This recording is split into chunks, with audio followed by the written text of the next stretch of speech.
Podcasters Roundtable, round 46. What do podcasters talk about when they hang out?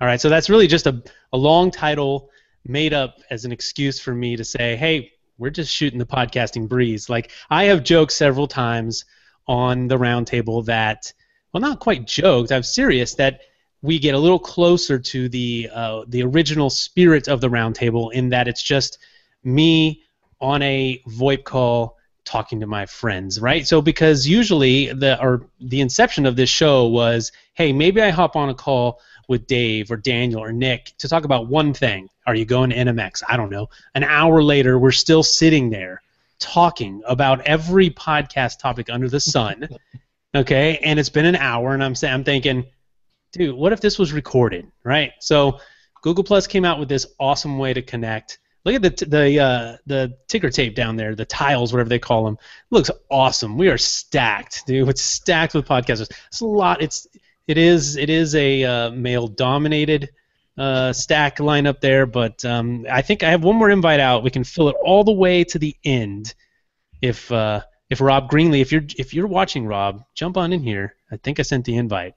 And join us. So yeah, man, I threw on the hat. My hair's not done. I got like a 10-year-old hoodie on, and I'm about to crack a beer, and we are literally hanging out. So what we're gonna talk about, I don't know. Just talking with my friends. So let's meet those friends. You can see I've got the mixers all propped up. It's like standard geek studio. It's my dining room, but I turned it a little geek by throwing those up there. I'm gonna do a sub $100 mixer shootout. That's why you see those. We can talk about it. I think at least one of the guys here has experience with at least one of those mixers, so we will chat about that. But let's start right next to me, at least in the tile lineup, and get the new roundtabler on here. I think the only person here that has not been here before. Sean, welcome to the roundtable. Thank you, Ray. My name is Sean Thorpe. I'm a freelance audio technician and writer here in California. I'm also a contributor to podcasternews.com. And just within the last couple weeks, I started working with the Blueberry/Raw Voice support team. So super honored that you invited me today. I'm really excited to be here. Yeah, I mean, all that was required is that you showed up. Like I made the event, and I saw who wanted to hang out, and you were there, and I had seen you recently. We just recently connected. I saw in like some type of Google Plus post or something that you would identify yourself as working with Blueberry. So I was like, oh, hey, new guy that I have not seen before. So I know you've got plenty of value to offer the roundtable, but that doesn't matter today because we're just shooting the breeze, right? So awesome. I'm going to crack my beer. We'll go down the line. We could probably skip over the next guy, but we'll welcome anyways. Nick, welcome back, buddy. Hey, thanks for having me on, Ray. I'm Nick Serberling, host of Inside the Jungle and the newest podcast about podcasting, Podcasters Group Therapy. Thanks for having me. Looking forward to it. This feels like group therapy. Yeah. This close to the T-shirt now.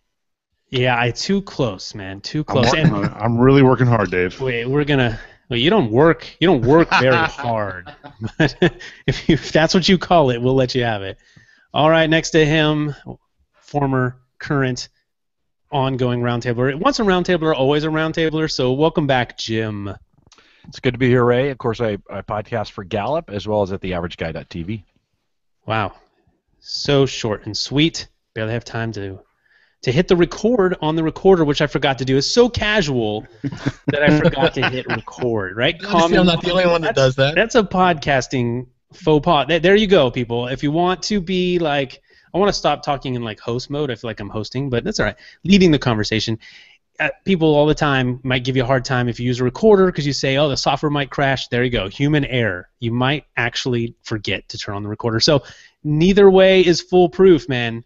Things can happen. All right, keep on moving down the line. This one should be interesting because he's going to turn on the microphone, and we're going to transport ourselves into an arena with some craziness going on. Welcome back, Jason. Hey, thanks, guys. Jason Bryant with the Matt Talk Podcast Network, MattTalkOnline.com. Yeah, I'm currently in the Kansas Expo Center in Topeka, Kansas. I'm covering the NAI Wrestling National Championships this weekend, and right now they have a kids clinic going on with some of the college wrestlers that are showing some technique for kids from like 12 all the way down to 5 years old. There's boys, girls in here. So that's the empty stands behind me. There's probably 150 kids out on these 6 mats in front of me. So, and yes, I'm using the AT 2005 today, just because it's got the little switch and they're easily portable, and they work with the stun gun that is the Zoom H5. Nice. Yeah, that's a good little piece of gear. And yeah, I teased it, and then the announcer's quiet all of a sudden. So, but that's good. It's good for the roundtable. You're coming in via Wi-Fi. Looks great. Sounds good. Yeah, right? I was the hotel when you sent me the question on Hangouts. I'm like, let me check the Wi-Fi, and I brought up the speed test at the hotel, and it was no. So, came over here, and I'm sitting at basically the head table. Spin the camera around for us as we move on over to the next roundtable. So, yeah, now you can hear the PA announcer. Yeah, so here's what's going on right now where I'm at. Yeah, it's 6 wrestling match. You got hundreds of kids out there. It's a pretty cool deal. They do a good job here at the NAI. A bunch of smaller private colleges, and yeah, you're getting a weird look at my mug. But I mean, how cool is that, right? You coming in from the roundtable, like sitting in a gym via Wi-Fi. We've made it, you guys. Yeah, this is the internet is cool. Yeah, this is basically if I'm on anywhere in the next 18 days, I'm probably going to be in a gym or a hotel room because this is the busy season. Awesome. All right, move on down the line. Co-hosting duties today, Mr. Dave Jackson. Welcome back, dude. Nice to be here. Dave Jackson, schoolofpodcasting.com, and the new experiment, podcastingforfree.com. Keep talking, Dave. I'm going to pour my beer. Buddy. And yeah, and who doesn't have a bunch of mixers on their dining room table? I mean, I've got a couple down here on the floor. Come to my house, get a free mixer. Those are party favors. They're paperweights too. They're great. They're awesome. You know what? We might find out that that's exactly what they are. Yeah. There is a reason I don't own a sub $100 mixer. We'll see. I'm open. I'm trying to be open about it. My main thing is will the preamps do the job, right? And I think 2 of them don't even have an aux send, so almost you could probably get a cheaper audio interface. So that would be something to consider.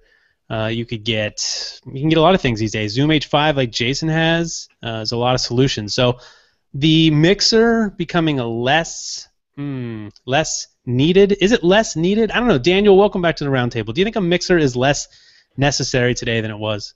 It depends on if you want to mix things. Oh, jeez. He's so brilliant. These are the brilliant co-host stylings of Daniel J. Lewis. No, I'm just kidding. Yes, we know Daniel's got opinions about this stuff. So, yes, it does depend if you're going to mix stuff. I mean, if you're not going to do Skype interviews, you don't really need that aux, maybe, right? Do MP3 tags matter? MP3 tags matter. Possible ideas. No, okay, all right. Do they matter? I thought we talked about that recently with ID3 tags. Yeah, I was on that roundtable. Oh, I missed it. Okay. Well, that's why I don't remember. So I did. Nick was there. Oh, man. Completely unmemorable. All right. Hey, Alan, next to Daniel. Welcome back, buddy. Good to be back. I'm Alan Newsom from the Two Chairs No Waiting Andy Griffith Show fan podcast. Been doing it for like 320 episodes. So that's more episodes than there are of the Andy Griffith Show. So. And it's going with the swanky stylings of the lower third in the upper third. See that? It's a different slice there. Yeah. I didn't block anything on the video that way. That's all the junk on the walls behind me. Yeah, and it's not cropping the image. So is that like an overlay? The overlay using the I'm actually using XSplit to actually send video out to you. There you go. Because I say that because if you don't know, when you put up a lower third, either the Google one or the custom overlay, it crops the image. You can see mine is actually full image right now, but if I put up a lower third, it'll crop me into a box. And being the anal video guy I am, it bugs the heck out of me, so I don't put it up there. So I feel only responsible for me to say, if you're under 21, you're watching this, don't drink, right? So I'm now a parent, so I feel like I have to say those things, right? So I'm enjoying a beverage. This is St. Archer out of San Diego. If you guys are watching, kudos, you make a nice brew. Yeah, if you got them, crack them, soda, coffee, water, whatever. I got water over here too. So, all right, 7. No, you know what? This is too much product placement. We need these sponsors. Oh, it's Mountain Dew. Dave's going full caffeinated. Crystal Light. The Dew. Just pump that poison right in your veins. Of course, I could be doing the same thing. All right, final roundtabler, at least for now. Adam Tinkoff, welcome back to the roundtable. Last and least, well, the way I see it, I represent the slow runners in the house. I'm from slowrunnersclub.com. We're a podcast, but we're also a running club. And I'm probably the only podcaster roundtabler who got a call from his mother. My mom just called like 5 minutes ago, and I wear a Fitbit, and I don't know if you know this, but the new Fitbit charges, it tells you who's calling, and I look down and it says, your mother. So I may go on mute and call my mom. Bless her soul. She's a lovely lady. I think one of the first things I did when I first got an iPhone was when I was in the contacts and Siri, you could say, hey, call my wife, call my brother.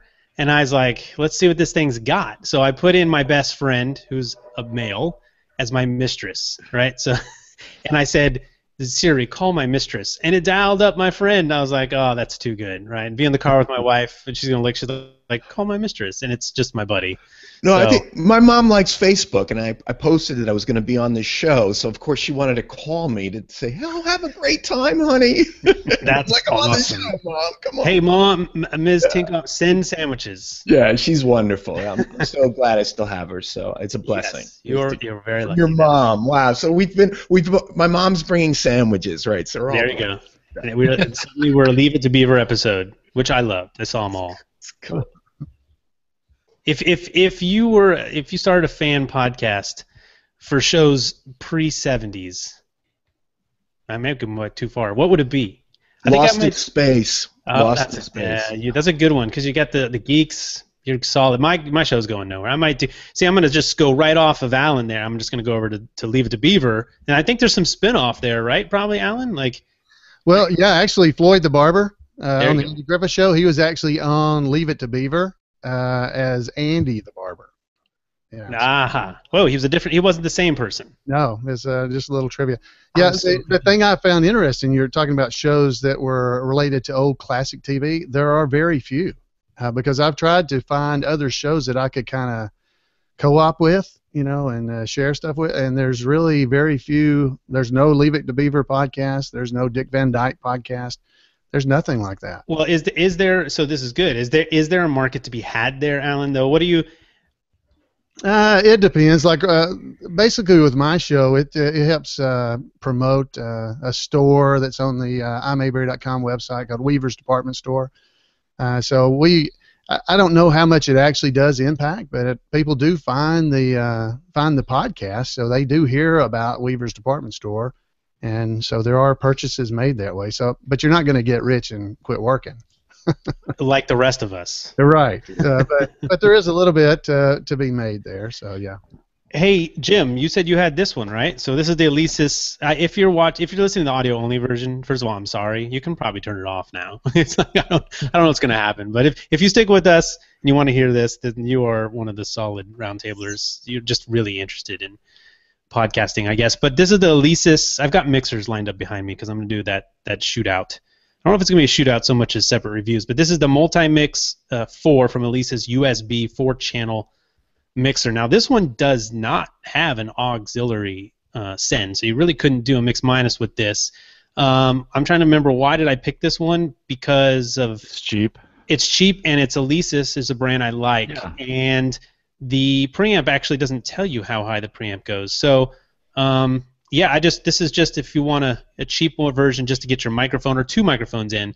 All of these share one thing in common. They all have two XLR inputs. This is the one I have the most hope for, but I don't know. I've got the Xenix Q802 USB. This one it's sub 100. It's got everything. I mean, it's got an aux. It's got one knob compression. It's got the Xenix preamps, which I experienced recently. I thought were really good. USB. This one is the one that I'm hoping will be the one that will work out, because this I would recommend if it sounds good. This will be the one I recommend. That's what I use. It's not USB, but it's the same. It's the same one. It's just not the Q version. That's what that's what the Q is. So, Jim, do you like that mixer or? Yeah, it works real well. I take it. It's my road mixer, so I take it out whenever we're doing. Yeah, wherever we're doing some kind of remote mix, I just plug it right into. I take a laptop with me. USB goes in. I camera out. We use Google Hangouts to do the recording. In most cases, live. It's just me and another guest. And if I've had multiple guests, I just have them kind of hang around ATR 2100. I can get that in a conference setting. And it works great. I don't worry about, I come out of the headphone jack or the phone's jack into an amplifier, into a headphone amplifier. And I used to give them headphones, and they didn't really need it, so I just went with a set so I could hear the live sound, and it works great. And I don't know, 5 or 6 times I've taken it out, and it's a good little road box, and it travels well. So I keep it in the original box, wrap it in plastic, and away we go. It's been good, and it's loud enough. So yeah, that's the key. Is it clean, right? Yeah, no, I get really good sound. So it's and I think I got it for $79. Yeah, I think that's about what it's at. Yeah. And this over here, the Mackey's come out with this new mix series. The only thing that I'm skeptical, I got the other Mackie because it has basically a better preamp. The mix series, I don't know. It remains to be seen. But anyways, we don't need to geek out about those anymore. Hey, Ray, I have a question. I think that would be good for the whole panel. As we all know, if you look into the media, podcasting is white hot right now. It really is. There's lots of stories. There's been great success with podcasts like Serial and Startup. And it's an exciting time, for us on the panel. We've been around for a long time. We've seen them come, we've seen them go. But there's a saying that high tide floats all boats, and I'd like to know from the other guys on the cast here: have you seen any increased attention, any grow or anything just from all the attention? I know I have. I mean, things have been going really well. So I'm wondering with you guys, are you seeing the same kind of good effect from just the attention from a few podcasts? You think it's coming from that, though? You think that's where you're seeing it could be a lot of things, but I think there's an overall bump because people are now thinking, well, what's a podcast? Now that I see it in the Wall Street Journal or New York Times or wherever you're going to see it, people are talking about it. I don't think we've really figured out the business model or even the right method. There's different podcasts. It fits all types, and one size doesn't fit all. I'm not trying to answer that question, but I'm just wondering if other people are seeing benefit. I've just seen a little bit of a it's more not like a wave. It's more like a swell. It's been nice over the last kind of month or so. What do you guys think? At the beginning of the year, I started when I upload my podcast, I go into an Excel spreadsheet and I add up the last 4 episodes. So it's basically 4 weeks of stats, and that's that. And I've been happy to see that I've been doing that. That it's not huge, but it is going up. So like in a month and a half, I'm up probably 100 downloads from where I was in January, which I think is considerable. I was like, wow, I didn't realize. Okay, cool. So if it's from Serial, I don't know. I think it, like he was saying, I think just more people have heard about it. I know the folks at Edison Research came out, with their thing, and their stats are showing that everything's up. 44% of Americans now listen to a podcast once a week. That's cool. That's awesome. So all the stats that were over there, they're all going up. So I think it's just a matter of and it's. What about you guys? Daniel, you saw that Edison thing. I saw you tweeting the heck out of it. I retweeted a couple times, which was cool. What was the coolest thing to pop out? They said that the average podcast listener not only listens the percentage that Dave quoted, but the average listener is listening to 6 podcast episodes per week or 6 podcasts per week. And that is not including binge listening on shows like Serial. So the space is definitely growing, and 2015, just in the short amount of time they've had so far with 2015 to pull these stats, it looks really good for the podcasting space, and seeing a lot of new people coming into listening to podcasts and listening to a lot of podcasts. Hey, Sean, I missed it. Did you say you had a show?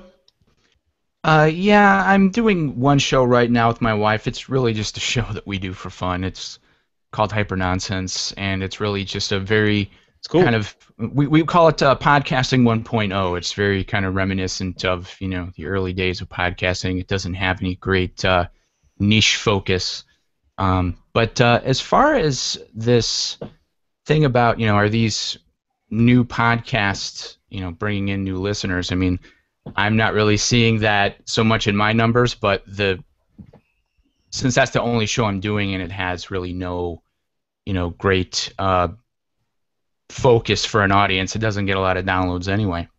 But I was thinking about this just in general because I think most people who are kind of outside of, our bubble of being podcasters. They're only listening to, maybe 2 or 3 shows maximum.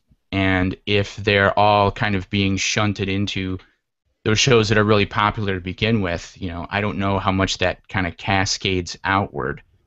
But I mean, obviously, it's overall a good thing because the greater the knowledge of podcasting in general is better for us all. So. Yeah, no, that's a good point. I mean, Adam, what do you think? I mean, like all the attention is for, 1, 2, 3 maybe podcasts. I mean, you mentioned them, right? The Serial Startup. That's if they want to write, they're going to write about the public radio darlings. And I don't know if that's fair saying putting public radio. It's just that they're already in sort of established media. They've got sort of friends that are going to write about it. They've got a big push behind these shows, and then of course they did something cool, right? Serial was just cool. But what do you think? Do you think that it's just these shows that are really? I think those shows are wired for success because they have a formula that works. I mean, there's do those listeners go and listen to other shows though? There's no surprise why those shows are successful. They're so well put together, right? It's an art. It really is. And they have an army of people to do that. A lot of the folks here, we do it ourselves. So I think, I think it's good, right? So I just like when podcasting first started, it was great because people were like, oh, what is this? This is all new. I think we've got some of that back again. So it's really up to us to take advantage of that. But that doesn't stay, right? There's no staying there. It's up to us to make sure that we understand who our audience is. And I know I've heard all you guys say this. You know this, right? You have to know who your audience is, and you have to make sure you're delivering to them what they want, right? So, for example, my audience is the running community. I've always been part of the running community of podcasters. But my hyper niche are the slow runners. So we're the party at the back of the pack. We like to have fun. We goof around. We don't take running too seriously, but we do enough so it's we could call it exercise. We're not going to win any races, but that's a great community to speak to, right? So, and I know my community is going to be out there for a long time because we're so slow, right? So it's great. So like it's knowing that community, right? So if you know who your community, like Nick, you've got sports fans, right? So you got to give them what they want. As long as you give your audience what they want, and also part of that I believe is you, right? They want you. They want you to be their buddy. So be their buddy. Do what you would do for your friends because they're helping you out. So I consider most of my listeners really good friends, and some of them are now. We meet up at races, we go out, we do things. But I think to answer your point, I think this is really a gift, and we should be thankful for the gift that we have, that the big guys came in and dropped in some really nice jewels, and we could really use that to our benefit rather than looking at it like, oh, look at them, they got all the success. It's like, no, we all have success. As I said, I believe high tide floats all boats, but it's up to us to carry that success. Right, I think use that to our advantage. I think it's Maya in the chat. I don't know if it's Quotin. I don't know what the screen name is. You figure it out. Quotin Light. Quotidian Light. She's my friend. She's my friend. Is it Maya? Yeah. She's been hanging out here recently, last few rounds. She's awesome. Well, she says anecdotally she gained a new listener when someone started listening to podcasts with Serial, and put out a call asking for recommendations when she ran out of Serial episodes. So she's one of the coolest ladies I know. Smart lady. Yeah. Awesome. So you guys, anyone else? I mean, Nick. So you've got a new show. Right, you talked about your new show. You're just doing another podcast about podcasting, right? Just. Because we know how many people you're going to reach.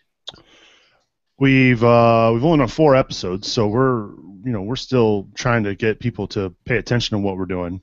But as far as like my sports show, which is primarily about the Cincinnati Bengals, I'm not noticing an uptick in numbers from Serial. However, with it being the off season, I'm noticing a large decrease in audience at the moment. So my audience comes in waves like pretty much everybody else does. Once July hits and August hits, when training camp starts and the season's really starting to gear up, that's when I start to see an uptick in those numbers and the people coming back. Because there are regulars during the season who continue to send feedback or join our live broadcast or call into the show, and then we don't hear from them from January until August. So for me, it's just a little different because it is the off season and we are a small market team. You guys think there's a way to capitalize on all the attention for like a show that's not one of those big mega hits for us, little guy. I think one of the things you really need to do, because there's a lot of people that have heard about podcasting, but they don't know, they still think they got to have an iPod or something to listen to that. So we really need to make sure our shows are as consumable as possible right there on the website, or make it as easy as possible and be in as many places as possible. If you can put it out, if you do a video version of the show, stick it out there. Make sure people can find things. Because, I mean, for me anyway, that's the way I've been seeing more traffic than, but I can't really relate it to Serial. It's just from other places, making sure I'm out there. Yeah, Ray, let me jump in if you don't mind. Or sorry, Dave. Go ahead. Oh, yeah, so this is kind of on what Nick was saying about seasons. Once the college wrestling season's over in March, I've got to, and that's where I started the interview format from Short Time. But I think the fact that the podcasting word is being out there, I'm dealing with a lot of wrestling coaches, and their wives are bored on weekends when they're out coaching. So one coach told me that, yeah, his wife listens to Serial, and I happen to have a show with that client, but it just seems that the word being out there is helping me with my business, because what I'm doing is, I'm taking on clients and producing shows for them. So, and you look at my stats, I am at this point, February of 2014, I had 3,000 downloads on my flagship show, Short Time. In February of 15, I had 34,000. So my growth on that show, and I'm doing the same amount of shows on that particular stream. So I'm seeing growth, and I don't know if it has anything to do with, Serial or Startup, granted, because I still have yet to listen to an episode of Serial, yet I have every single one of them on my phone just in case I'm on a layover or something. But I think my stats, every single one of my shows, I've got 7 active. I'm starting 2 more this month, and every one of my shows has gone up in traffic since I started it. So it shows that we're getting 800 a month with 2 episodes. Last month, I think 4 of my 5 team organizational shows hit that 3,000 and 4,000 mark, and I'm like, okay, so it's definitely coming on. And like Alan said before, they're not all the same people. It's not the same 4,000 people listening to all the shows, because they're about different fan bases. Like Nick deals with only Bengals fans. I'm not going to get University of Maryland fans listening to the Virginia Tech show that I do, and I'm finding that having to educate people on podcasting to get them to come on board, but their fans already know about podcasting. So I have to convince the person that signs the check about podcasting more than I do the actual fan base. So I've seen that in my numbers, and the fact the word podcast is on Jimmy Fallon, it's on CNN, it's anywhere, I think gets in the back of people's head. So for people like me who are trying to push the podcast thing as a business, it's like, oh, I don't have to educate them as much now than I had to do a year and a half ago. Yeah. Hey, so speaking of being everywhere, which Alan mentioned, which I agree. I mean, if there's someone on some platform trying to find you, you should be there, right? So that leads me to wonder, what did you guys do when Zune went away? Did you do anything? Did you let that fade away? Daniel, what did you do when Zune was gone? Zune? Sort of. Yeah, what's Zune? So it's spelled Z-U-N. Gonna zoom, zoom, zoom. I just removed the icon from my site until there was a reasonable alternative, and now that is to make your RSS feed linked from your website, as well as you have to add a tag to your feed, which I forget what that tag is. So I have a page here, support.xbox.com. It says Zune support. It says how to submit a new podcast request. I guess so Bing knows you're out there, because however, I don't have a Windows phone. I don't know if any of you guys have played with it, but Daniel, what do you know? I mean, like, as far as like Bing, well, it says thank you for your interest in podcasts. We no longer support active database of podcast feeds for Windows Phone 7, 8, or this thing called Zune. Please see instructions below for enabling a podcast discovery in Bing. So they tell you sort of how to you have to use Bing Webmaster Tools, add a site, submit a site map. I mean, it's craziness, right? So, is it important? Somehow, I think it is important, because that is for the built-in podcast player on the new Windows Phone devices. Right. So they have like a native way for you to get podcasts on Windows Phone now, right? Yeah, except that, well, what they're basically saying is they're not going to maintain their own database of podcasts. Instead, they're going to search the web, because they do have a search engine, which, considering the way they're doing it, I'm hoping Google takes notice and thinks, maybe we should just do something very similar. We index the entire internet. Why don't we just look for RSS feeds too and make a podcast app that way. So how does it work when you have a Windows phone? You open up the podcast app. How do you find a show? How does it? You type in a show you're looking for. How's that work? Now that I'm not sure of, but what I think Jim is pulling up his Windows phone. Yeah, let's check it out here real quick. It's been a while since I've been in. In fact, so I can. Show us that app. If you're listening to the audio only version, you can check out the video version. So there's and that's a shameless plug for my own stuff because that's how I make sure to make it. I see Dave's show. That's actually my show. Thank you, my friend. There you go. At least put Ask the Podcast Coach up there. That'd be both of us, buddy. Well, hey, it's just whatever was open on there. Hey, this little promo dance you guys got going is not cool. Just shut up. No, I'm just kidding. I was just gonna say, Dave, you need to at least he can't find it because it's still Ask the Coach. Yeah. Here's the search. There's a search associated with it. So just go in there, type in that podcast, and then hit the. So type in Podcasters Roundtable. You probably get nothing. The RSS feed is theoretically on the site, I think. The fun thing is it'll find a feed anywhere. So I had somebody contact me and said, "Hey, Dave, I was listening to your podcast, and I was really surprised because all this swearing was in it." And I'm like, "What?" Well, he had found I upload my shows to SoundCloud as an additional venue or whatever. I don't really promote it. And so I had an episode of The Marketing Musician where I played a clip from Ice-T, who was just dropping bombs all over the place. And so I'm like, how did that get into the School of Podcasting? Well, he found something on SoundCloud, and he had every single one of my shows. Like everything I put out, he was getting from SoundCloud. Crazy. What do you got there, Jim? Yeah, no, for the top entry right there. Yeah. You're on there. So, I have a feeling they haven't completely cut over from the old way they've done it. So, yeah, they're searching, but I don't think they've shut everything off. Well, because I asked somewhere, I said, hey, did any of the Zune stuff sort of get automatically scooped on over to somewhere else? Or, from what I understand, was just kind of cut off. I don't think they did anything with it, but I don't know. Well, if you haven't changed the tags and it's still showing up under search, it's one I haven't added to this device, and it showed up right away. Well, so. Daniel, how do you think that's working? Because, if you have your RSS feed on your website, what does that mean? Just listed? It linked from your website. Now, more recently, hold on. Hey, Daniel, hold on. Some reason your audio just went through the roof. It's all peaking. Okay, there we go. There you go. Yeah, I've got a little program now on my Mac that just automatically resets my volume for me because Macs are weird with this new Thunderbolt hub that I have.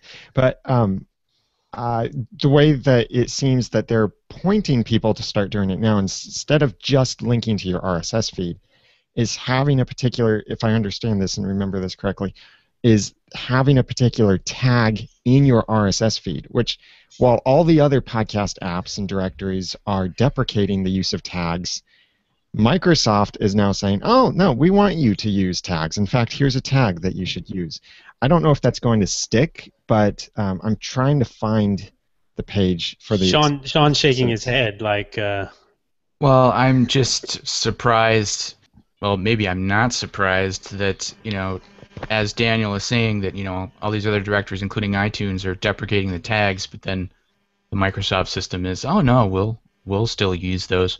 It's funny. I was thinking, Ray, about how you had invited another person to the Hangout who didn't quite make it, who used to actually work for the Microsoft Zune team, and I bet that's why he didn't show up, because he just didn't want to face any potential questions about the whole Microsoft thing, even though he's not with the company anymore. Yeah, no, Rob was always great about answering that stuff, and so we've had him on before, and sort of we always rib him about Microsoft. He's used to it, but he's pretty open. He's on. If you listen to New Media Show, he'll talk about that once in a while, and I kind of saved that, hoping that he would join us and he could clear up all that stuff, because I'm sure he still knows how it works. But But Ray, that market's so small. Let's not. Yeah. But what kind of argument is that, right?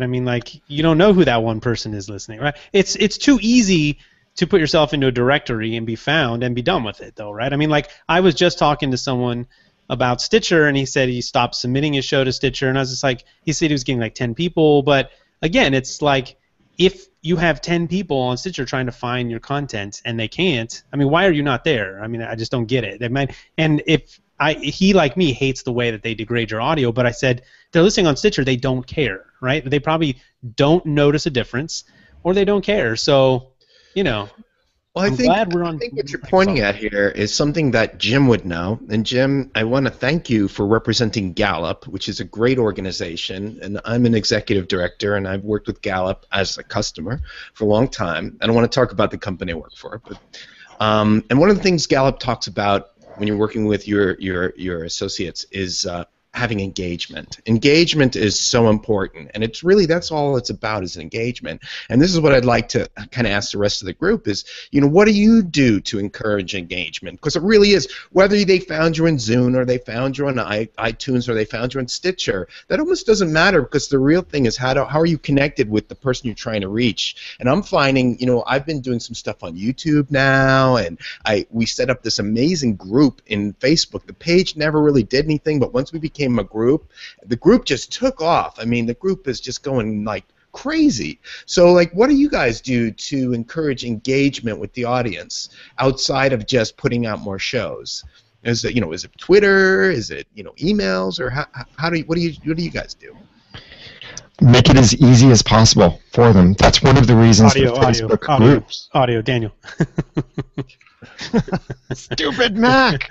And I think it's something else. Your Mac was fine until this time.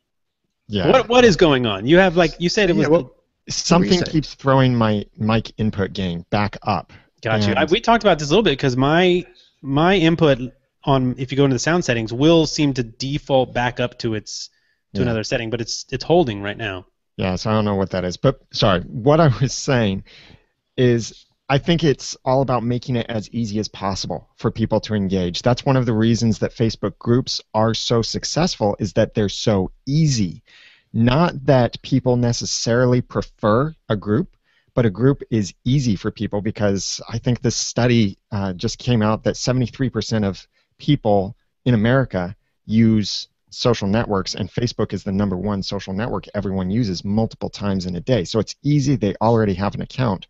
You can have similar success on your own website, like with a forum or community, if you make it easy for people to join, not where they have to create their own password and stuff, but maybe they can log in with Facebook or Twitter or Google+, that kind of thing.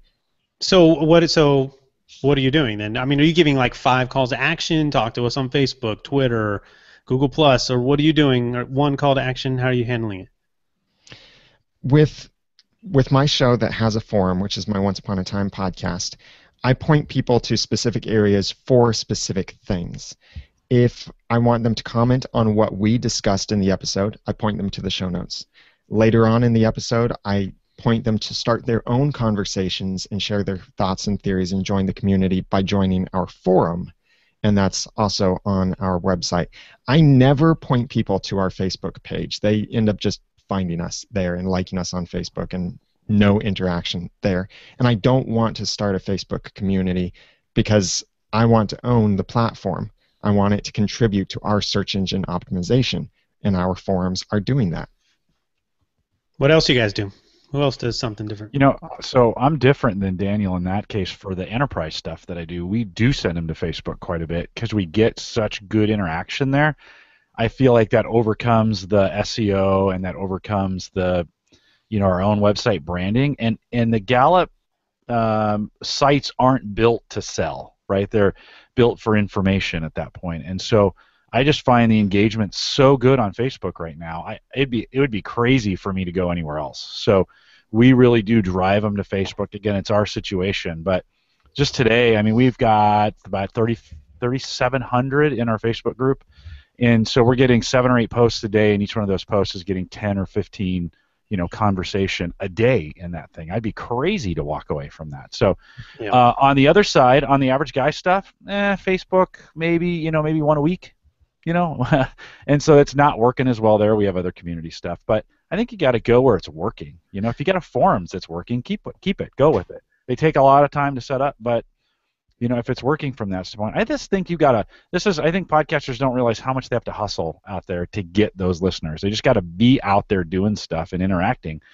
Podcasting by itself's not enough. You've got to be talking with people and taking phone calls and answering people's questions and all that stuff that they send in. So that's how it works for us. So what's the hustle? You say we got to hustle. What's the hustle? I mean, I know what it is for me. I know what I could give you an easy one, but what's for me on the enterprise side, it's making those connections on Facebook and taking a second to talk to people. Yep. And not just, hey, buy this or go to this link or watch my great video. It's actually having conversations with them about their life, right? I mean, that's what people are looking for, and I think in these podcast communities, we have a tech podcast that we've been doing for 5 years, and that's an old, tired, if there's any podcast genre that's tired, it's tech podcasting, and yet we have a very vibrant tech community because people talk to each other, and it's conversations that go on about not just their tech, but what's going on with them and their family, and we all know each other, and it's that kind of.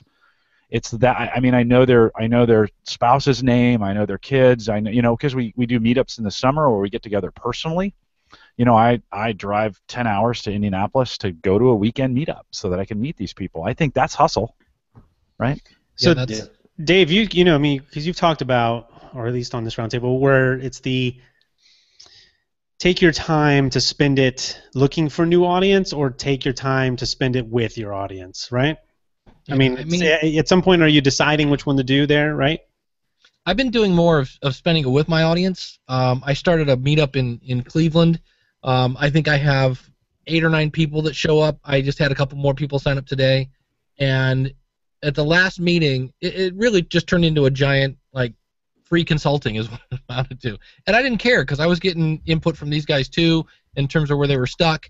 And the guy walked out. He goes, man, there's all these other people that are charging thousands of dollars, and I can't believe I just got that for free. That guy's going out and telling everybody.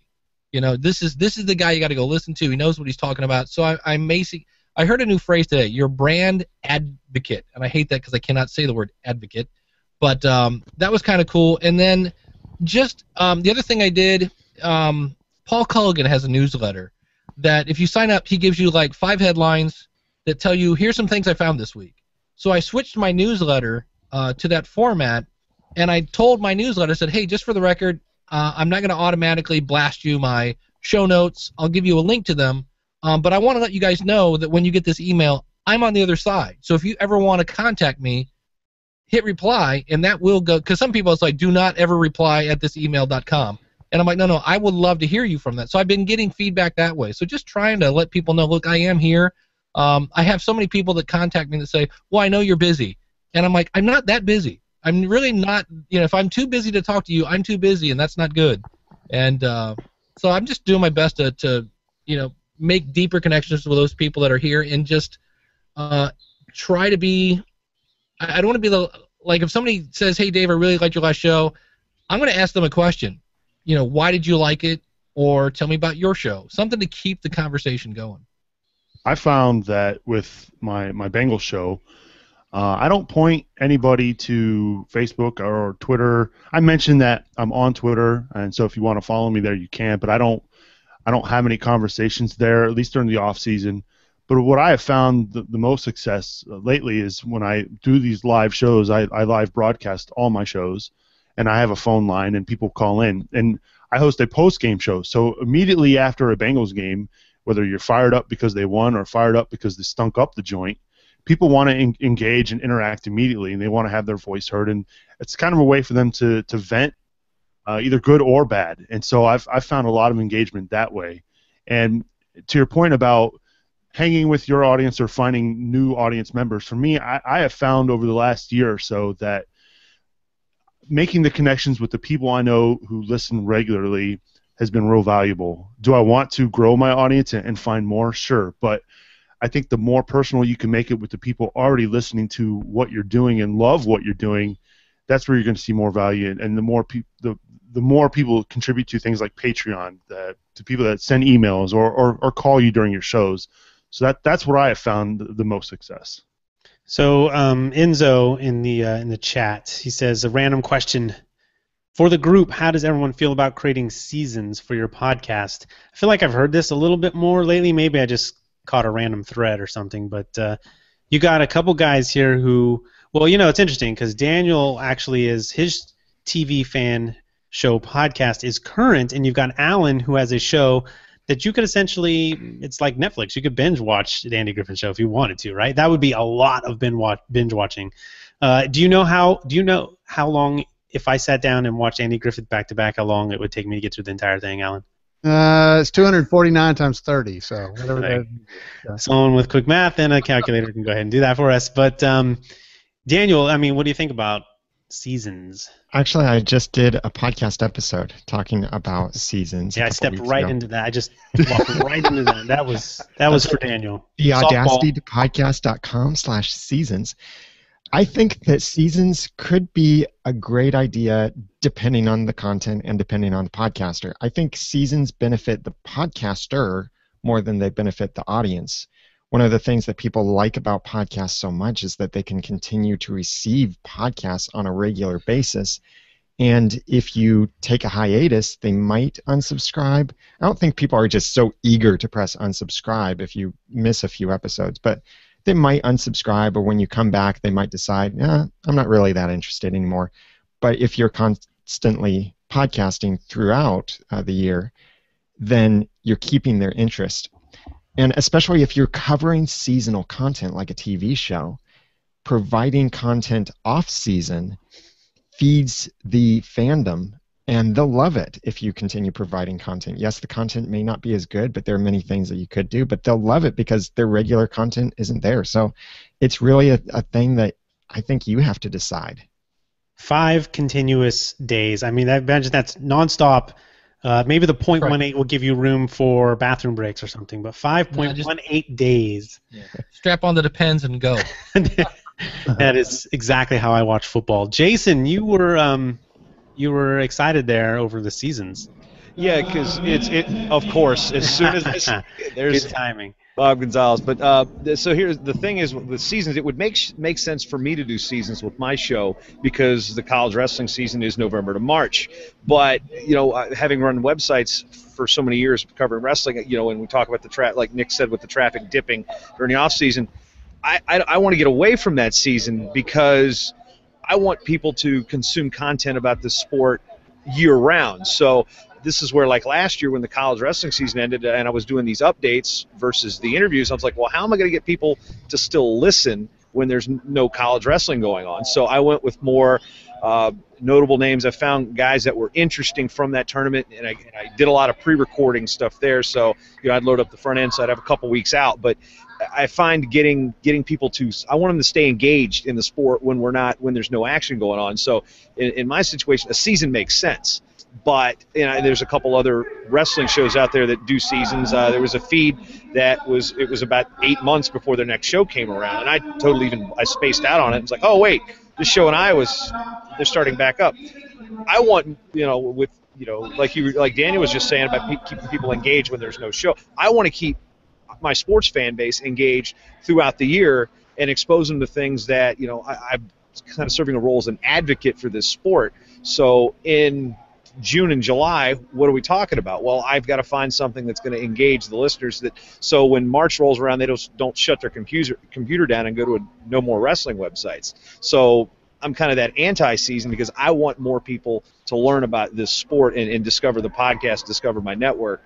And it's less about discovering what I'm doing, but more to engage our fan base and give them a tangible product when they're not arguing about who's the best team, Penn State or Iowa, or they're not arguing about a controversial match. I want them, this is where I get more of the personalities involved. So it makes sense for me to do a season, but that's not where I want to go with how I want to engage the listenership of the sports fan base. Yeah, and related to engagement, I guess Maya asks, how many people do you think you need as a website or for website visitors before you build a forum? And Dave, you said that you heard it said that forums come in when you outgrow your comments. What does that mean? The comment thread just gets too long and it's unwieldy? Because forums just aren't gets personally, but it's I got that from Keith and the girl, who have a really active forum, and I said, well, how did you know when to start it? Because the bad news is if you start it when you don't need it, it's social proof that nothing is going on here. Everybody's like, oh, look at the forums, and there's nothing. Yeah. So if you have comments that go look at Pat Flynn's website. That's an example when you go, man, this guy could use a forum, because his comments are like 30 deep. And so when you go to leave a comment, you're scrolling and scrolling and scrolling. that to me is an example of that. But I mean, it's Pat Flynn, so you kind of expect that. So forums are careful before you start a forum. Jason, he typed in that he hates forums. Of course, he says he hates trolls more than he hates forums, but I hate them too, man. I ran one, and I think I still have a spam problem on my website because of the thing. So it really ups the level of maintenance. Even if all the tech stuff goes right, you just have more to maintain, right? I mean, you have to be there when people are there asking questions. I mean, it's your forum, so you want to make sure that engagement is continuing to happen. Now, a lot of times, people break off, and they'll talk to each other, but you need to participate in your own forum, and that's just another level. Now, Alan, you said something about, which is also related to engagement. Yeah, I went out because I had a forum too, and it was just trolled to death. So eventually, I mean, you don't want that when you got an Andy Griffith Show top forum. You don't want people being mean to each other in the forum. It's just not right. So I ended up shutting it down and actually created a iMayberry community, but I used Ning, N-I-N-G, to actually do that, and it's been very pleasant ever since then. So, and I actually had people who became very involved there and actually became the administrator, like you're talking about, so that I'm not having to do the adding members and making sure people behave and all that kind of thing. So that's been very good. Now, another thing in the engagement we were talking about, I really saw a big increase in the engagement when I started doing live recordings of the podcast, which was a real surprise to me because it's such a niche I have that anybody would take time to actually show up when I'm recording live to watch the video of me talking to them, but they did, and something about, I think, people seeing you, not just hearing your voice. When they see you, they feel like they know you better. Daniel, for instance, I see him on these podcasts, and a few weeks ago I was watching Supernatural, and there was an actor on there playing a demon, and I said, man, that looks like, so I actually ended up sending him, I engaged with him to tell him, hey, I saw this guy, and send him pictures from this podcast. So I believe seeing people gives you a different connection with them, and the video really did that. You didn't just say Daniel looked like a demon, did you? He's going for the vampire. He's got the longer hair, and he's pale. He podcasts, so he doesn't get outside, right? So here, he is a demon. He got a whole new career out of podcasting. Yeah, I thought it was another one of those. Let me put that up. Yeah, so I'll talk so it'll come up. But there's the pictures from Supernatural. There's an actor that when I first saw it, I thought, oh my gosh, that kind of looks like Daniel. Daniel, for Halloween, man, you got to get those black things in there, man. That's an easy costume. I wouldn't want to stick that in my eye. But. Well, that's how I look when I get angry. I told him I didn't mean to imply that he was a demon or anything, but it was pretty funny that when I saw this guy and actually kind of heard him talking, I thought, my goodness, is that Daniel Lewis? And then I had to look the guy up on IMDb to determine it wasn't Daniel. But well, the way I stand with seasons is unless you're in a story format, like you're telling stories and then there's another story to go on another topic. Seasons give your audience a chance to listen to somebody else. So if you really want to engage your audience, don't go into seasons unless it's essential to the way you're telling your story. It really depends on who you're talking to. People run all year round. So for us, it doesn't make sense to do seasons, and it's just like an excuse not to do a podcast. And I certainly taken, hiatuses before, but I find if you disappear, people will listen to somebody else. I think one of the strongest things that you do, and especially this show, which is so great, is something I think, Dave, maybe you said this, or maybe Daniel, co-opetition, right? So when you find the people who are similar to you in your field and you work with them together, because there's enough abundance that everybody can succeed. And I think when because it's the same way in the running podcast community, I am like best buddies with Steve Runner, who's been around forever. Kevin Gwynn from Extra Mile Podcast, I know him. Chris Russell. We've run events together. We're really good friends. I mean, we've met each other's mothers. I mean, we're that close, right? And we're all competing for the same audience. But podcasters, they just, it's like a Pringle. You can't eat just one. So I think like what I would suggest to people who are starting out is find other people in your field who are kind of, in the same place you are and try to do stuff together. Like panels like this are great. You can each have your own niche, but the more you show a solidarity and a connection, the more it helps. Because, I knew about you, Dave, because you've been around forever, but I remembered you because I found Ray, and I'm like, oh, there's Dave. And then I found out about Daniel, and I listened to Daniel, and it's like one person leads to another, and I think the more that we can help each other out, the more we'll all help each other. All do well. So I think that's one of the best things that we can do for engagement. Yeah, it's a good tip. I don't think we have to compete in this medium. In fact, I think it helps to cooperate. So we are also casturbating today, if you weren't aware. So we're just going to throw all of Dave's terms out there. I thought about that before startup. I was, here's the thing with this round. Threw a couple topics out there, didn't work. Last minute, I was like, you know what? We are just going to go to the soul of the roundtable and we're just going to chat. But then I thought to myself, you could cancel or we could casturbate. Casturbating, maybe, Dave, you should explain what that is, because maybe not everyone listens to Roundtable listens to Dave. Like 3 people who listen to Roundtable don't listen to Dave. Casturbation is the act of where, you're doing an episode just because, it's Monday, and I always release something on Monday. Or it's doing something that it keeps you busy. I'll give you an example one. I spent probably 45 minutes this week looking into SAM Broadcaster software because it does 24/7 internet streaming, and I thought, I could set up my podcast and I could have a commercial every 20 minutes, and I'm looking at it and I'm going, this is not going to help my audience. And in reality, it's kind of not what I'm into. Like, I'm into time-shifted technology. It sounded really cool, lots of bells and whistles, and gosh, it was 30% off. And I just went, okay, stop it. This is not going to help my audience. So while supplies last. Exactly. So it was one of those things that we do stuff. When I hear somebody has, I'm working on my 5th microphone, I'm like, man, really, wow, how many years have you been podcasting? They go, yeah, this is just my first month. I'm like, okay, somebody's just, what's your content about? We're getting lost in the tech and things like that. Well, that's our fault. If you follow along, that is the podcast expert fault, because all we do here is talk about microphones and clearly mixers. I mean, look I'm casturbating my mixers bag. Well, you do more than that. I had a thing for Jim. We're talking about taking seasons. Now, obviously, it's different when it's a season. We just took a week off.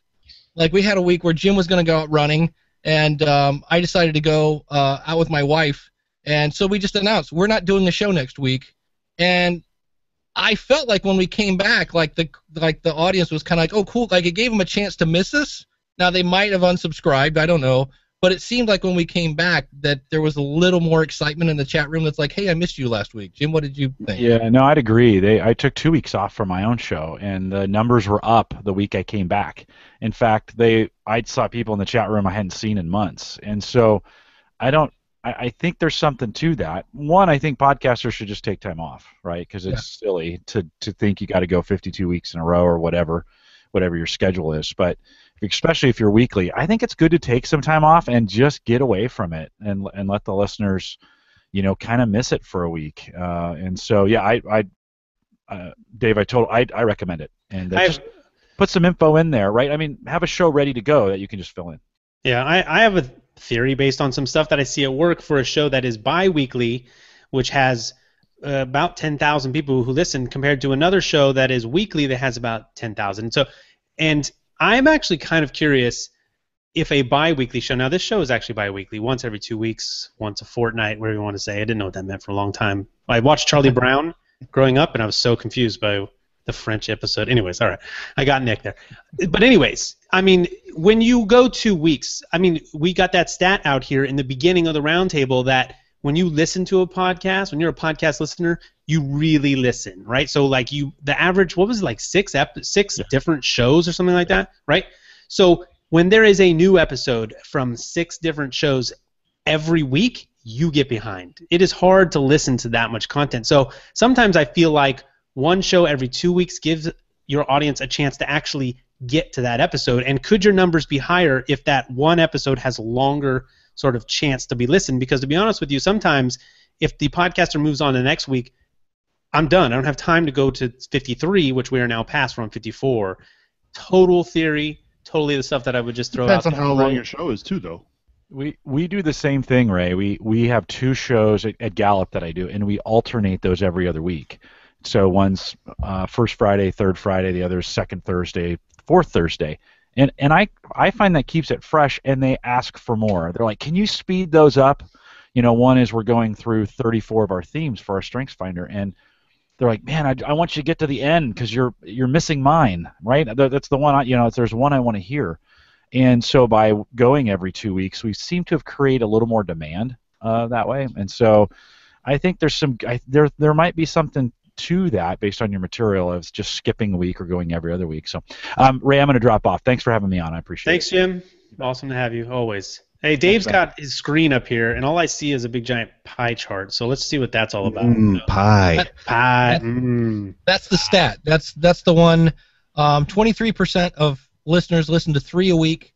22 listen to 2 a week. 4 or 5 a week is 17. Then let's see. I listen to one podcast a week is 14%. What was interesting is 15% of people listen to 11 or more. So there are those people that that's all they listen to.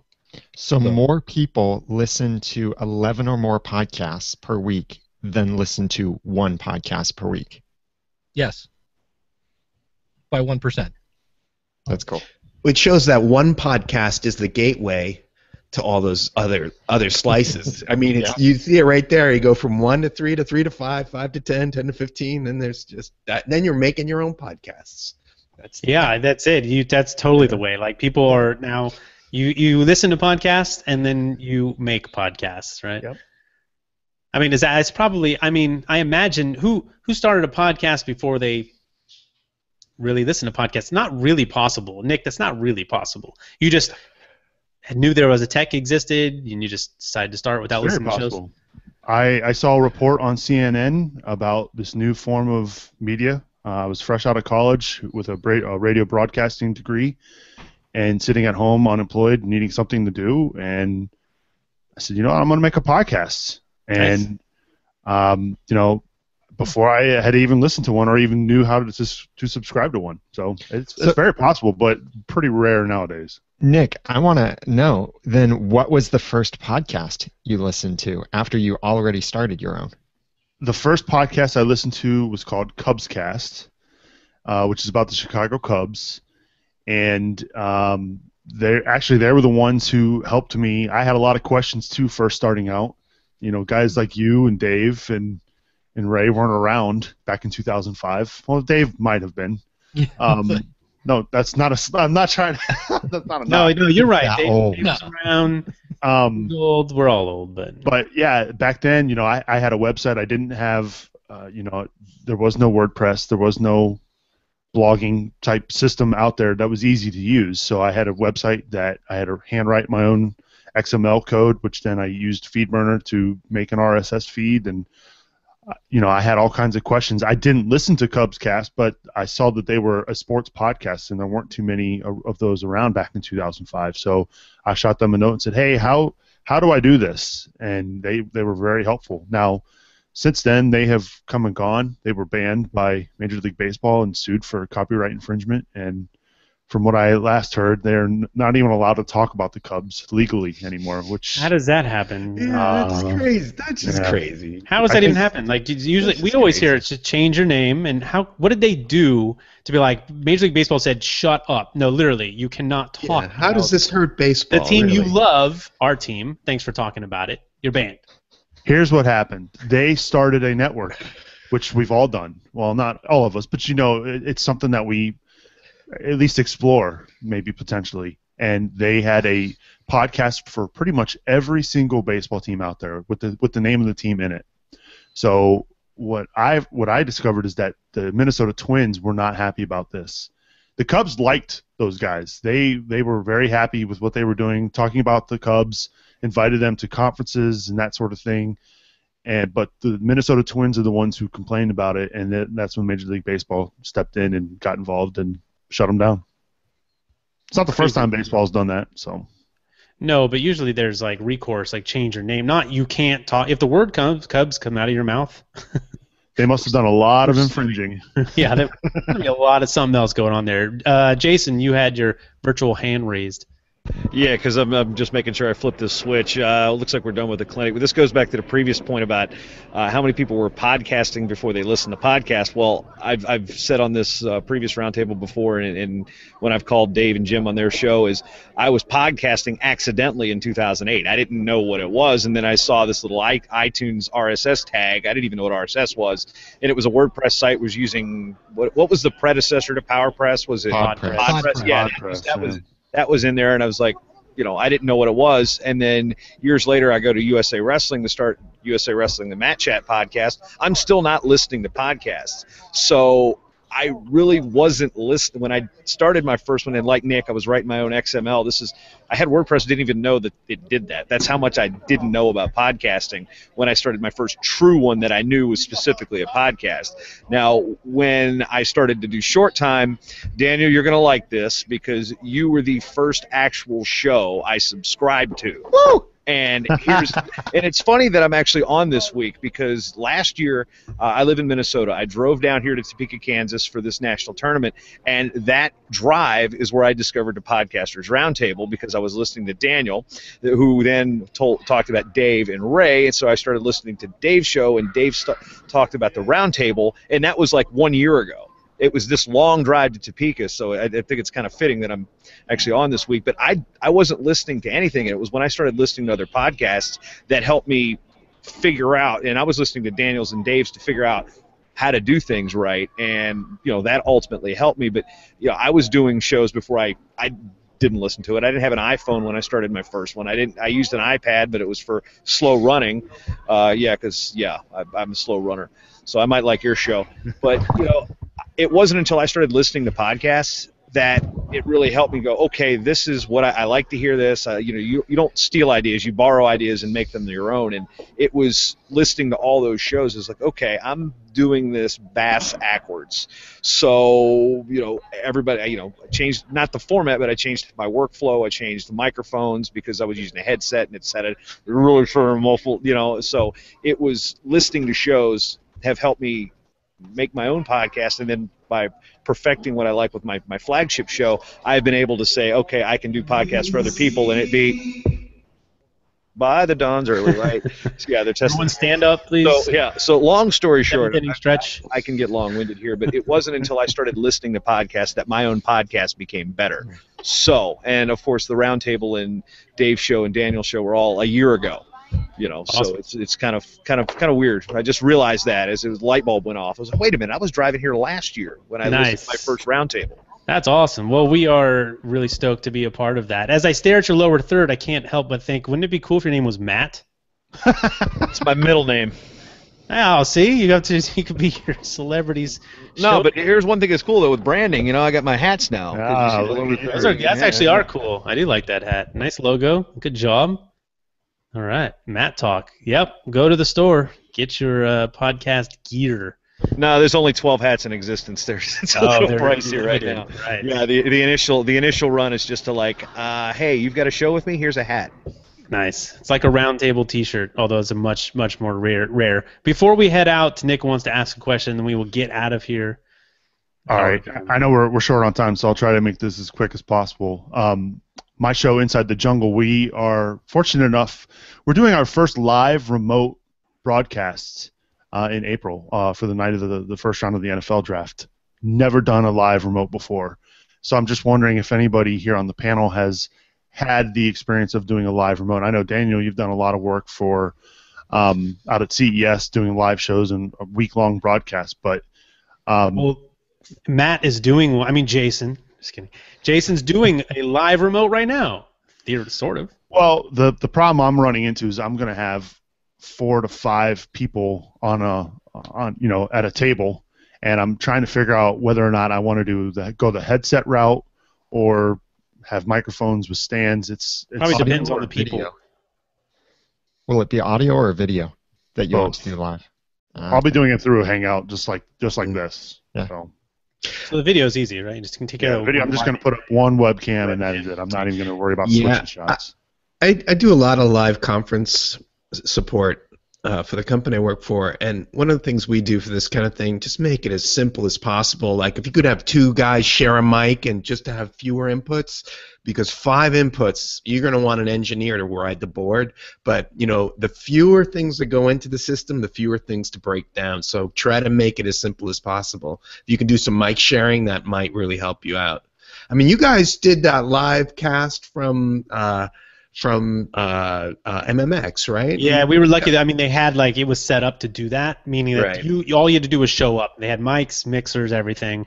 I brought a recorder. We each brought our own microphone, so that made it very easy. I think, I mean, the more people you can have, like 3 or 4 people, if they can be on mic and know how to use a microphone, otherwise you might a headset if they can't, if they can't stay on microphone, or depends on if are they podcasters or are they random people. They're podcasters. They're my co-hosts, but they're not audio. Well, you can boss them around then. savvy. You're the co-host. You could say, "Hey, Right. stupid, stay on Well, microphone." too, they're going to be doing a lot of working with their laptops, interacting in the chat room too. So I don't want that to be I don't want microphones to be in their way. So that's why I was thinking the If headset. you have the option to use headsets, but I mean headset Switches.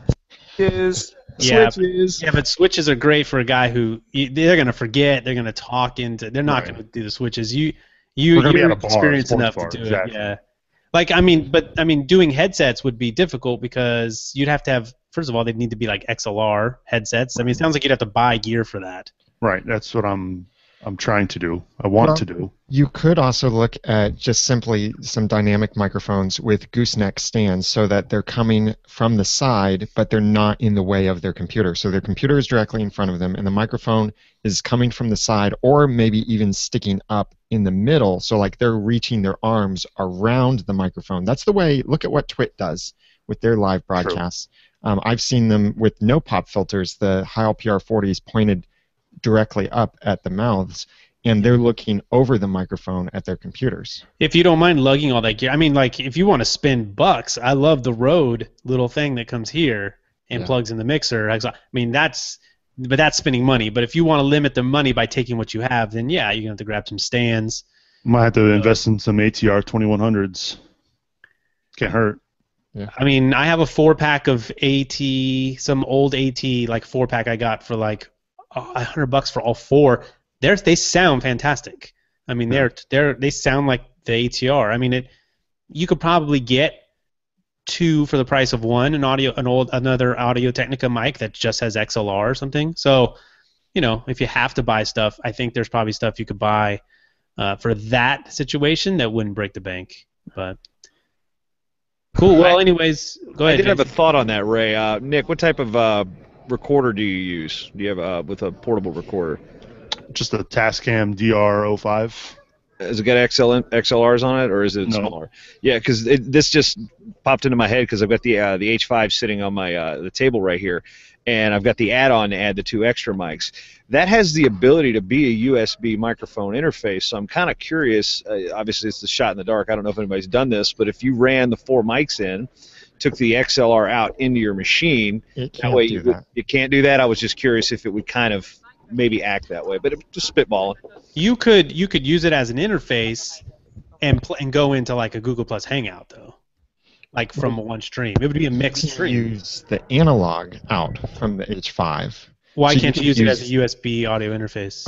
Because it won't do it. And I could be incorrect on this, but I'm quite certain the way it works is that when you plug the H5 into the computer and make it work as an audio interface, it's using only its built-in microphones. It's not using the inputs. That doesn't sound right. I'm pretty sure might be worth trying because I've got that add-on for the 2 extra XLRs. That might be something Jason, you give it a shot and let us know. Yeah, draft days when, Nick? About a month? April 30th. Okay, month and a half. The H6, I'm pretty sure you can plug in all your inputs and send them in because it is indeed multi-channel and you can send multi-channel through the USB. That's one of the things I liked about it. Is I could plug in USB and use all the multi-channels. I can send multi-channel. I'm pretty sure that's true. Anyways, this is for someone else to research after the. I got enough work. Thanks, guys. Yeah, appreciate that. No. Yeah. Well, someone else will probably have it done before you even get there. So, anyways. But this is what podcasters get together and talk about. So this yes, is exactly what the episode's about. So good job. We could stay here all day. I do want to say this. When we talk about total podcast geek out, look no further than, well, last week, there was a group of us in Podcasters Group Therapy watching Dave's stream, and it was like our own little Oscars party as we sit there. We're like, because most of us had two screens, so I'm looking over here, and there's nobody talking in the Hangout until something happened, and then we'd all yell or something, and it was just like, I made the comment, it's like, how super geeky is this? We're podcasters on a Hangout watching another Hangout about podcasting. That must have been for the awards, Dave? Yes. I thought it was good job, Dave. Yes. What would somebody say? It was like ultra meta. Yeah, we'll do that. There's always one more thing to say, but I'm going to cut it off. We're going to get out of here because someone's probably done with their commute and they would like to go. But just get back in the car and listen to we'll be here when you get back in the car after your work hour. I swear. We'll be here 8 hours later. All right, so we'll go on out of here. Thanks, everyone, for joining us. Give us your one website where we can find out where your show is. And, I appreciate everyone joining us. Sean, I didn't get you in here enough. We'll get you back on here, especially you got the BTS on the Blueberry stuff there, so definitely good. And you got great audio. That mic sounds good. I see the nice headsets. You are all set up, man. But thanks for joining us for your first roundtable. Thank you, Ray. It was really an honor to be here, and I had a lot of fun. Yeah, I didn't get to speak too much, but maybe the next time. And if you want to catch up with me, easiest thing to do is just go to actually my personal blog site. It's Sean, my first name, SHAWN.MX, and you can find links to all the important stuff there. So fellow MX user, unite! Yeah, exactly. I think Daniel's the only other person I know besides myself that has a .mx site. Nice. So. Nice. Yeah, well, first-time roundtablers they're not quite used to when to jump in. So next time, Sean, he'll be throwing elbows and interrupting all over the place. So it's that's the point. Get new roundtablers on here, get new podcasters, and then bring them back because everyone that comes on has such great input that there's only so much time. So we will get you back, and thanks again, Sean. Nick, I guess, thank you. This will be your last roundtable, so we appreciate you for coming out. I haven't counted up how many you are until the T-shirt, but clearly you cannot come back. So, well, thank you, Ray. It's been a pleasure knowing you and avoiding you at New Media Expo in a couple of weeks. Oh no, we're gonna just a little, maybe a beer and some craps. Right. We can play tacos. It doesn't count tacos. It doesn't count as a roundtable appearance when you just hang out with me. Well, I appreciate you asking me back. I always enjoy talking podcasting with you and everybody here on the panel. So I'm going to promote my newest show. Yeah, you enjoy it so much, you're trying to steal my audience. No, not really. Thanks a lot, Nick. It's not. We know. We already talked about it. It's what's it called? Co-opetition. All right. Podcastersgrouptherapy.com. Yeah, definitely check it out. Him and Corey Finneran and his wife Tawny all have podcasts, and they are doing that show, and they're taking a different spin on it. So check that out. Again, what was the website? Podcastersgrouptherapy.com. All right. When you need therapy after this show, go on over there and get your fill. Hey, Jason, thanks for tuning in. The Wi-Fi held, man. Technology rocks. So thanks again. Yeah, my pleasure, guys. Again, I've got 9 shows, and they're all available at matttalkonline.com. That is Short Time Wrestling Podcast is the flagship, and just a lot my iOS and Android apps dropped today, so matttalkonline.com. Very cool. All right. Yep. Into the app game. Very cool. All right, Dave, thanks for joining once again. I will plug my latest experiment. You can find that at podcastingforfree.com, and I'm using this as my microphone. It's different. All right. Check that out if you have no cash and you want to start a podcast. Can it be done? I don't know. Suspense. Find out. Go to Dave. Daniel, thanks again for joining us for another roundtable. You're very welcome. I'm Daniel J. Lewis from the audacitytopodcast.com. Yeah, and I think I'm going to see you guys soon in Vegas for New Media Expo 2015, and I think we may be doing a live roundtable that won't actually be live, which is always ironic, but we'll see. That Dave's if Dave wants to do it, Dave's going to let us. He's the king over there at New Media Expo when it comes to podcasting. So we will wait and see what King Dave lets us do. with his toys, his new toys at New Media Expo. Are we in, Dave? Are we doing a live roundtable? You don't know what's going on. Just you can admit it. Not yet. No, I will know probably next Tuesday, something like that.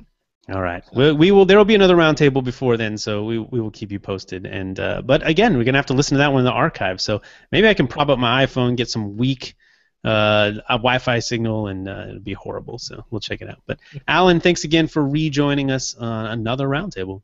I appreciate it. Thank you. I'm Alan Newsom. It's twocairsnowaiting.com for if you're an Andy Griffith Show fan, drop by. Or if you just want to see how you heard that there's a niche available to you, you want to see how a pro has done it for years, how to do a TV fan show podcast that is not, that is currently done with, right? The show is retired. For over 50 years. So that's right. So see how it's done. It sounds like there's room. I'm waiting for the Leave It to Beaver podcast. I want to see those podcasts. You need to do it before the cast is all passed away. Ray or Dave or one of these guys here, and start a podcast. Oh wow! I can't ask for more than that. All right, thanks, Alan. And Adam, again, because he's so slow, we just wait for him to catch up. And no, thanks again for joining us, Adam. I'm coming. Hang on. Yeah, I'm from the Slow Runners Club. We're everywhere, Facebook.com, all that. But what I'd like to promote is the running podcast list at runningpodcastlist.com. It's a directory that I manage of all the running podcasts, and just support your local running podcasts. And I represent all of them, and we love them, and we love you guys, man. Congratulations, Dave, for the great job you did for MMX, and Daniel, man, congratulations on your nomination. We are so proud of you, dude. Good job. I wish you win. Awesome. Thanks, Adam. You got my vote, dude. You got my vote. All right. Get over to, is it still podcastawards.com, Dave? It is. Yeah. Yep. All right. Get over there and put your votes in for your favorite shows. And some of those guys are on this roundtable. So go vote. All right. The roundtable not up. Maybe next year I'll throw it in and bug you guys to vote. But, we should win. We got a big stable of podcasters here. Maybe we'll have to try that. I don't know. I nominated you, Ray. See, we made it. We got nominated. That's it. That's good enough for us. All right, until round 47, thanks to the chat room. You guys rock, and looks like people hung around and chatted it up. Got a couple good questions, so thanks again, Timothy, Rob, Maya. We got our own people chatting. Enzo rocked it. Yep, very cool. All right, you guys. Thanks, everyone. Roundtable 47, 2 weeks. Wave bye, everybody.